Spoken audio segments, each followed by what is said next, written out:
Olá IPCA, hoje é sexta-feira, dia 2 de maio de 2014.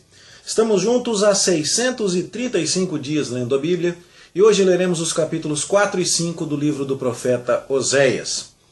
Oséias profetiza numa época de grande prosperidade, tanto em Israel ao norte quanto em Judá ao sul.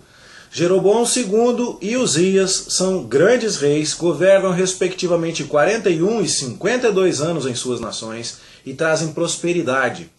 E essa prosperidade torna a nação muito apegada à sua riqueza, ao seu comodismo e a um estilo de vida que vai gradativamente se distanciando do Senhor e que se soma aos desvios que já havia na conduta religiosa do povo antes do ministério, do reinado desses dois grandes reis.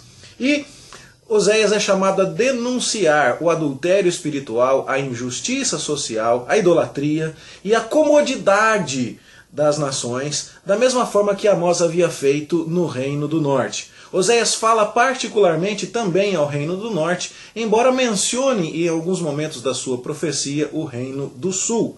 E ele começa, como vimos no vídeo de ontem, com a figura do seu próprio casamento, que Deus lhe manda se casar com uma prostituta, para mostrar o quanto Israel, o Reino do Norte, havia se desviado do Senhor e agora era merecedor de juízo. A partir do capítulo 4, nós deixamos a figura do casamento do profeta Oséias e entramos numa outra figura, a figura de um tribunal. O primeiro verso do capítulo 4 diz que o Senhor tem uma contenda com os habitantes da terra, uma disputa judicial. E a denúncia é que não há verdade, nem amor e nem conhecimento de Deus. E quando você lê o capítulo, você percebe que a sociedade toda está corrompida, as pessoas não conhecem a lei de Deus, porque os sacerdotes não estão interessados em ensinar a lei verdadeira do Senhor.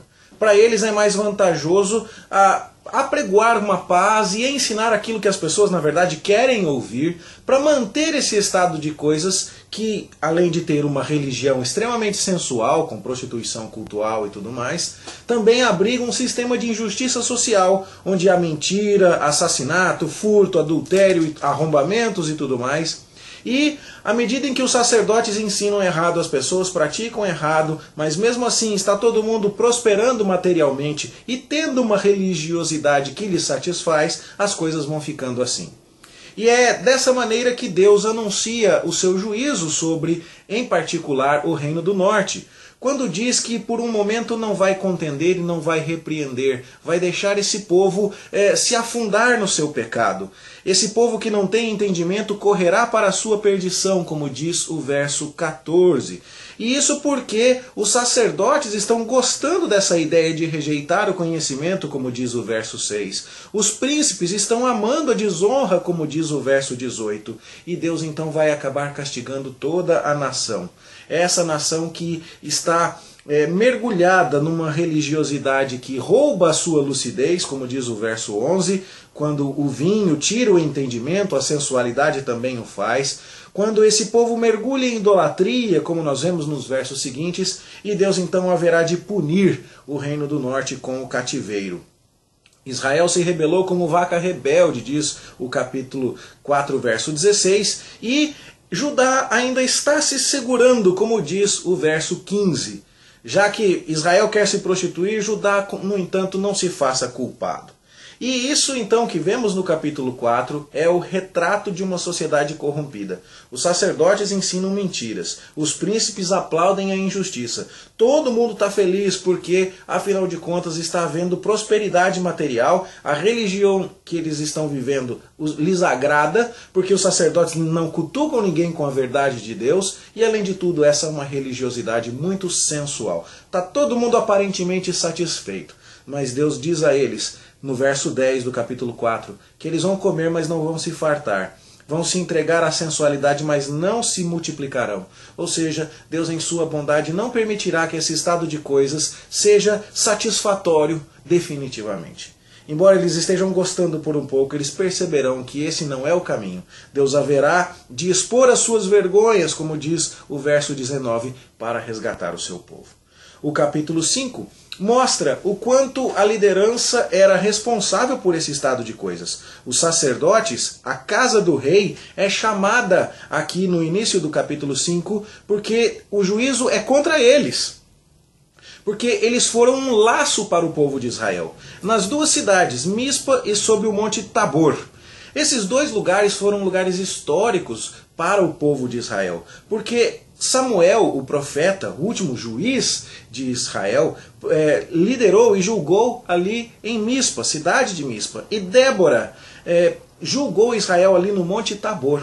E esses dois lugares que foram símbolos anteriormente de justiça de Deus sendo proclamada para o governo da nação, agora são símbolos de idolatria, porque nesses lugares se está havendo prática de excessos e prostituição, como você viu já no capítulo 4. Ou seja, Deus está dizendo, vocês líderes não estão honrando o passado. Samuel em Mispa, Débora no Monte Tabor, promoveram a minha verdade e a minha justiça. Vocês agora transformaram esses lugares em lugares de prostituição. E o proceder do povo de Israel agora faz com que ele não me conheça mais. O meu juízo, portanto, virá.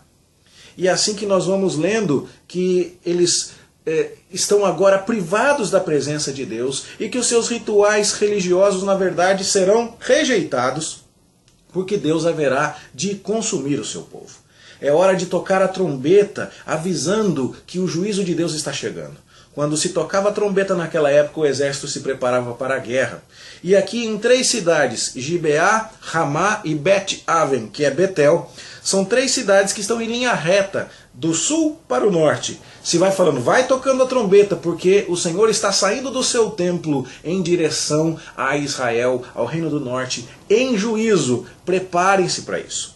E na parte final do capítulo 5, nós estamos vendo que essa sentença de Deus, que se dirige primariamente a Israel, começa a se pronunciar também em direção a Judá. O verso de número 12 vai dizer, para Efraim serei como a traça, e para a casa de Judá como a podridão. E aí então se vai vendo aqui que em alguns momentos já de passagem se menciona o reino do sul também. O reino do norte cairá primeiro.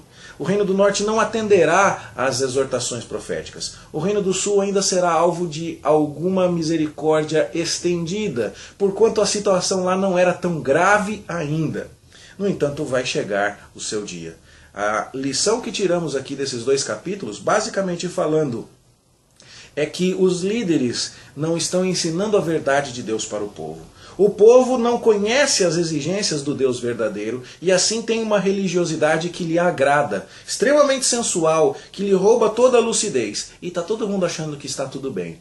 Na verdade, é hora de se tocar a trombeta, porque Deus está chegando, em particular ao Reino do Norte, para o seu juízo. Ele tem uma contenda contra o povo, porque na terra não há verdade, nem amor e nem conhecimento de Deus.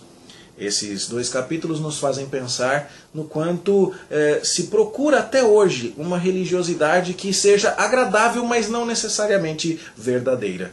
Nós devemos buscar a verdade de Deus a qualquer preço. Deus é quem é. E nós devemos conhecê-lo estudando a sua palavra para que possamos de fato viver na verdade. Sermos santificados na verdade. E a palavra de Deus é a verdade. Que seja esse o anseio do meu coração e do seu, em nome de Jesus. Amanhã a gente se encontra aqui para estudar os capítulos 6 a 8, se Deus nos permitir. Bom estudo para você e até lá.